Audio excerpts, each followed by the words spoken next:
A graça e a paz. Eu estou nesse momento aqui fazendo a minha caminhada, junto com o meu companheiro. Vocês conhecem aqui meu companheiro? Nê. Esse é o Nick. Nick, aparece aqui pra galera, Nicão. Dá uma cheirada aqui na câmera, Nick. Dá um cheiro nessa câmera, Nick. Esse vídeo que você assistirá agora é um sermão que foi pregado em uma cidade mineira, quando estava com o grupo do Recanto Vida na Serra, que inclusive está angariando recursos para a construção de um projeto maravilhoso na obra médico-missionária, clínica e demais dependências que vão contribuir para o auxílio holístico, global, integral de pessoas que sofrem de diferentes males, liderado pela doutora Andréa, sua equipe. Uma grande bênção. Eu vou deixar na descrição o link para você ter mais informações. Ouça esse sermão, é um sermão voltado para pessoas que estão abatidas, afligidas, angustiadas, deprimidas, divorciadas, viúvas, órfãos, pessoas que estão muitas vezes sem esperança, forçado pelas circunstâncias da vida. Ouça esse sermão com atenção, anote o que tiver que anotar e com certeza a experiência de Jó é a experiência do povo de Deus nos últimos dias. Que Deus te abençoe e te guarde. Estamos juntos, vamos avançar. Vou me concentrar nessa mensagem em como Jó reagiu às adversidades. Porque fé é uma certeza espiritual que nos anima a andar em meio às adversidades. Como é que Jó reagiu em meio às adversidades? E essas lições servem para nós hoje, e especialmente servirão nos últimos dias. Ellen White, no livro Vida e Ensinos, ela comenta quando ela foi para uma viagem missionária e volta para Battle Creek. Quando ela volta para Battle Creek, ela se espantou de que havia muita animosidade contra ela e o esposo. Estavam tratando eles mal. E ela se surpreendeu, porque quando ela estava, antes da viagem, o relacionamento entre os irmãos estava ok. Mas quando ela volta, havia muita... tipo assim, estavam falando mal deles. E Deus deu duas visões para ela. Em uma das visões, ela enxerga uma videira amparada por árvores. Um vento forte bate contra as árvores se movem, a videira cai no chão, e quando a videira cai no chão, ela sente uma angústia, e ela olha e pensando, alguém deveria levantar essa videira. Um anjo chega e explica o que significa aquela videira. Aquela videira caída no chão, o anjo diz, Ellen White, se prepare, porque chegará o dia que todo apoio humano será retirado. Todo apoio humano será retirado. Nós estamos caminhando para um momento onde você vai olhar para o lado e não vai ter ninguém para te levantar. Você vai olhar, às vezes até dentro da tua casa, e os piores inimigos serão da sua própria casa. Você vai procurar o apoio de um irmão e ele vai faltar. Todo apoio humano será retirado.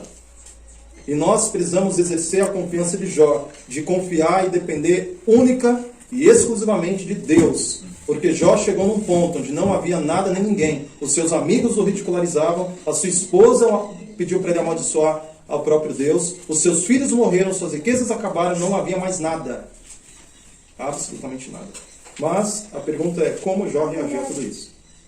Primeiro texto, a gente vai agora dar uma rodada no livro de Jó, capítulo 1, verso 20, diz assim, após perder tudo, capítulo 1, verso 20. Então Jó se levantou, rasgou o seu manto, rapou a cabeça, lançou-se em terra e adorou.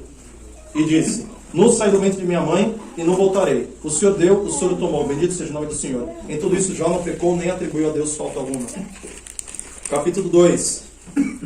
Satanás foi mais cruel ainda. E após ter tumores malignos e todo tipo de enfermidade, chagas, no verso 10, ele responde à esposa, falas como qualquer doida. Temos recebido o bem de Deus, e não receberíamos também o mal? Em tudo isso Jó não pecou com seus lábios. No capítulo 6,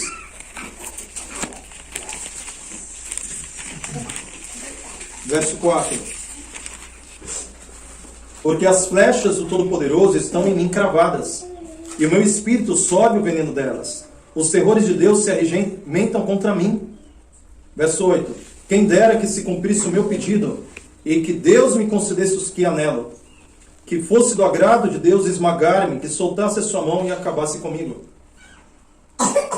Veja, comece a observar que em todo o tempo, Jó acreditava que Deus é que estava atacando ele. Jó nem sabia da existência do diabo. O Velho Testamento é muito econômico no que diz respeito à figura do diabo. O diabo aparece no livro de Jó, embora Jó não o conhecesse. O diabo aparece se opondo ao sumo sacerdote Josué. E o Satanás aparece também em Gênesis, mas Eva e Adão não entenderam o que estava acontecendo. Só depois, né, Eva foi enganada, etc.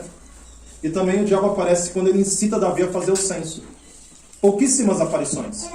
É o Novo Testamento, depois de Cristo, que Satanás é desmascarado. E aí no Novo Testamento, sim, os planos do diabo são escancarados e todos podem olhar, ver e decidir se querem servir a Deus ou se querem servir ao demônio. Mas Jó viveu e morreu sem saber da existência do diabo. E tudo que aconteceu na vida de Jó, ele achava que era Deus que estava fazendo. E mesmo assim, ele foi fiel. Veja, na fé evangélica atual, fura o pneu, a pessoa fala, está repreendido. Não é assim? Tudo que acontece, as pessoas falam, o diabo está repreendido. Ou seja, no imaginário coletivo da fé evangélica, tudo que acontece de mal, a pessoa atribui ao diabo. E mesmo assim a igreja está morta. Já na fé de Jó, tudo que acontecia, seja o bem ou seja o mal, vinha de Deus. E mesmo assim, ele foi fiel. Isso é uma lição poderosa. Capítulo 7, verso 20. 19 e 20. Olha a pergunta de Jó. Capítulo 7, 19 e 20. Até quando? Ele está falando para Deus. Até quando não apartarás de mim a tua vista? Até quando não me darás tempo de engolir a minha saliva? Se pequei, que mal te fiz a ti, ó espreitador dos homens? Por que fizeste de mim um alvo para ti? Para que a mim mesmo me seja pesado? Olha as perguntas de Jó. Ele falou, o Senhor não deixa nem engolir minha saliva. Me ataca, me ataca, me ataca o tempo todo. Jó achava que era o Senhor que estava fazendo aquilo com ele. Essa para mim é uma fé que me constrange.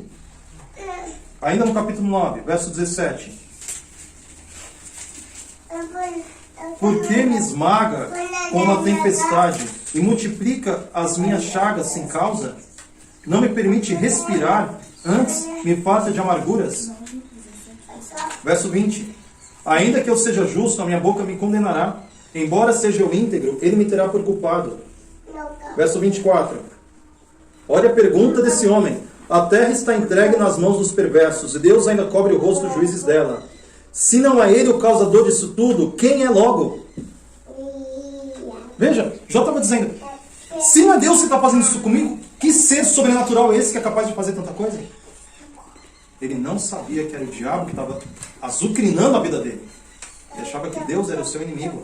Mas mesmo achando que Deus era o seu inimigo, ele foi fiel. E se Jó foi fiel com essa ignorância a respeito da pessoa de Deus, se Jó foi fiel achando que Deus é que estava fazendo aquilo com ele, quanto mais a gente não deve ser fiel. Nós temos uma visão ampla do grande conflito. A gente sabe que o diabo é o diabo, a gente sabe que Deus é Deus, sabe que Deus é amor e sabe que o diabo é ódio.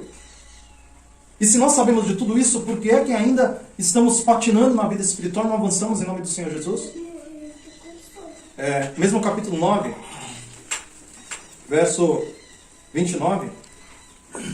Serei condenado, porque pois trabalho eu em vão?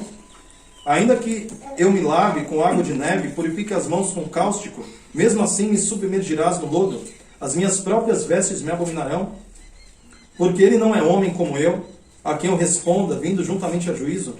Não há entre nós árbitro que ponha a mão sobre nós ambos. Tire ele a sua vara de cima de mim, e não me amedronte o seu terror. Capítulo 10, verso 1. A minha alma tem tédio à minha vida.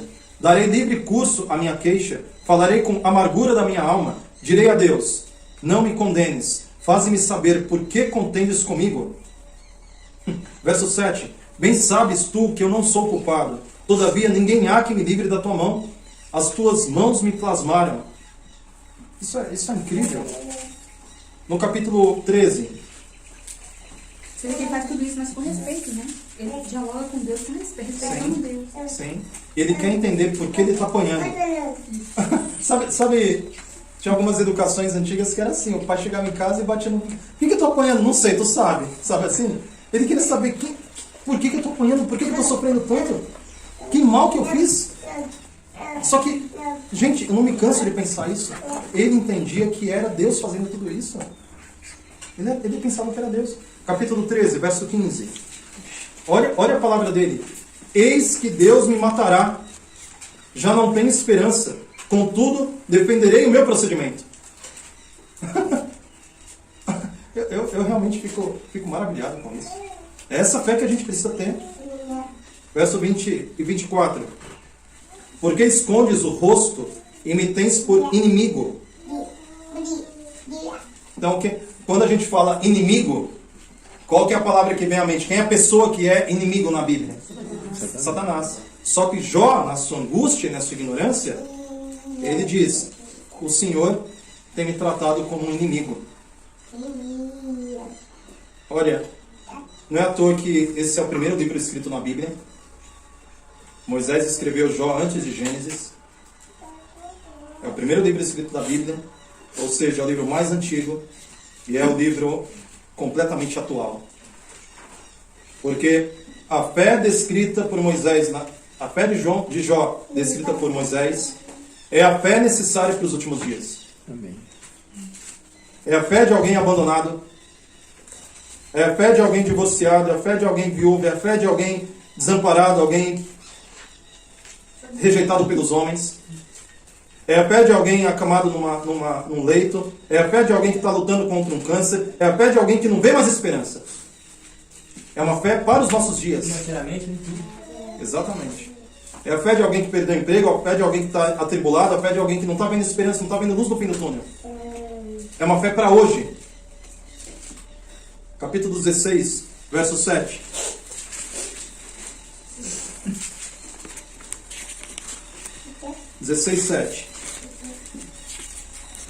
Na verdade, as minhas forças estão exaustas. Tu, ó Deus, destruíste a minha família toda. Uau! Verso 9.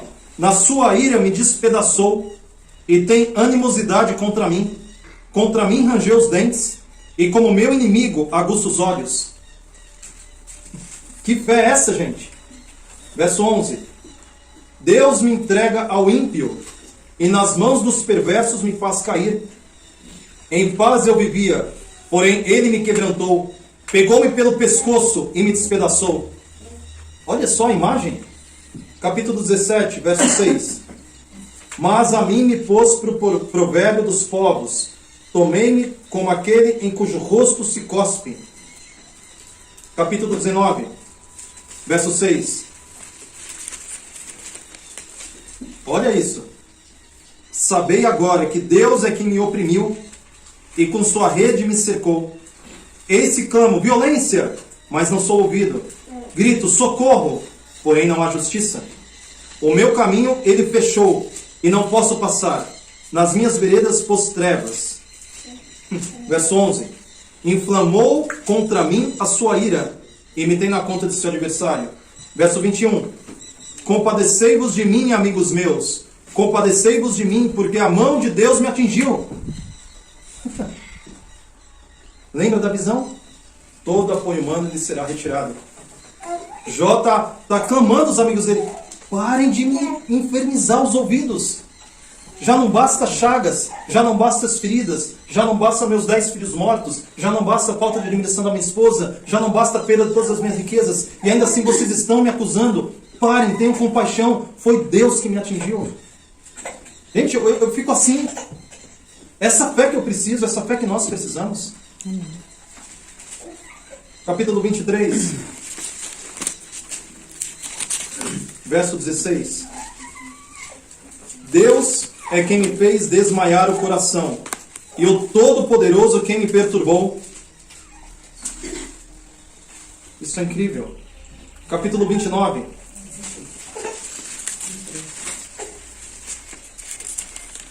Verso 1. Prosseguiu Jó no seu discurso e disse, verso 2. Ah, quem me dera ser como fui nos meses passados, como nos dias em que Deus me guardava. Ele reconhecia que Deus o guardava. Mas olha o verso 5. Quando o Todo-Poderoso ainda estava comigo, e os meus filhos em redor de mim. Quando o Todo-Poderoso ainda estava comigo, e os meus filhos em redor de mim. Quando o Todo-Poderoso ainda estava comigo, e os meus filhos em redor de mim. Quando o Todo-Poderoso ainda estava comigo, e os meus filhos em redor de mim. Tenta se compadecer da angústia de um homem completamente abandonado. Agora ele está com saudade dos meses anteriores. E olha, são meses. Ou seja, não foram dias de angústia. Imagina meses com essa ferida. Meses com amigos tentando te ganhar na filosofia. Tentando dizer... Os amigos, se você ler depois os argumentos dos amigos, eles começam a dizer: confessa, Jó, que tu é um adúltero. Confessa, Jó, que tu é um ladrão. Confessa que você se enriqueceu de modo ilícito. Confessa o teu pecado, Jó. Confessa e morre. A esposa falava: Jó, amaldiçoa Deus e morre. Os amigos diziam: Jó, confessa o teu pecado e morre. E o diabo infernizando ele. E ele dizendo: olha, eu tenho saudade de quando Deus andava comigo.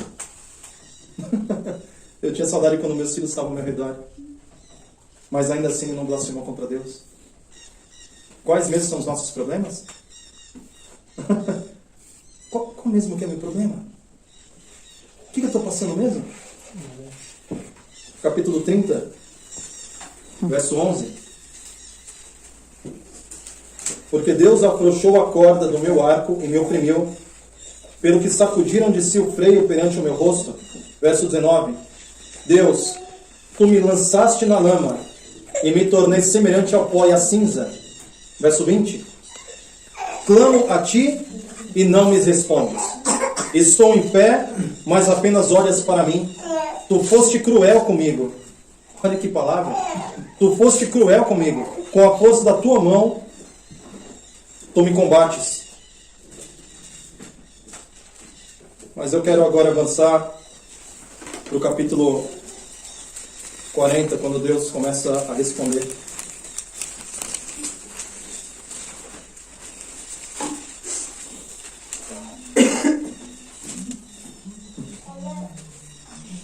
No capítulo 40, aqui no verso 6 em diante, o Senhor começa a responder a Jó.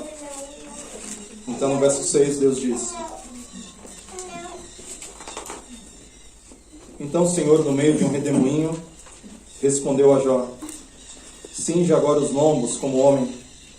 Eu te perguntarei e tu me responderás. Ó, meu amado, não é à toa que não existe nenhum livro sobre a face da terra tão profundo quanto as Escrituras e os livros inspirados.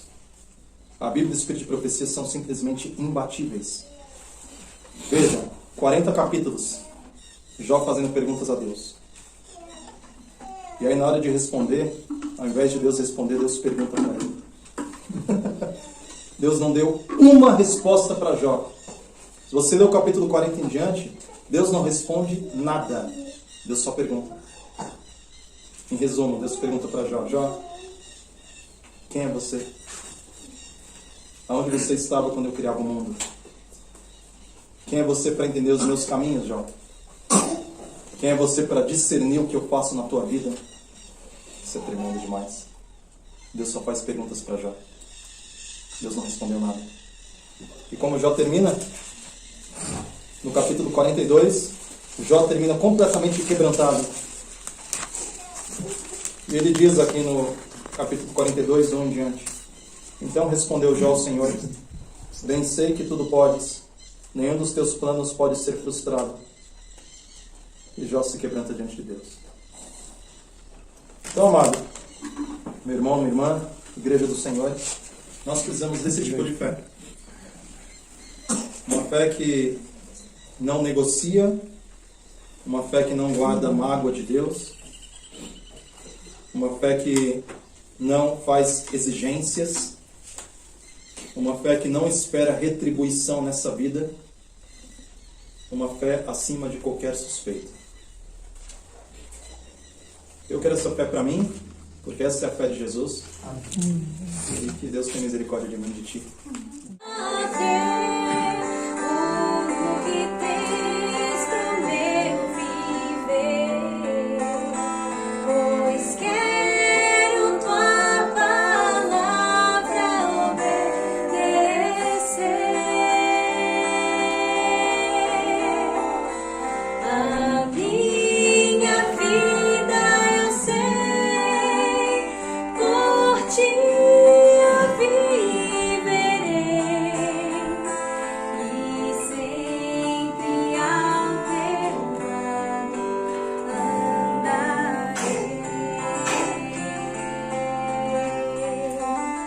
Aqui, ó.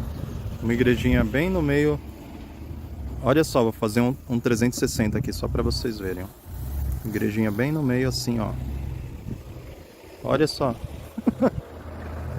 Olha isso. Tipo assim, no meio do nada, entre aspas. Olha lá a igrejinha. É ali que a gente vai estar hoje, ó. Os irmãos chegando. Uma benção.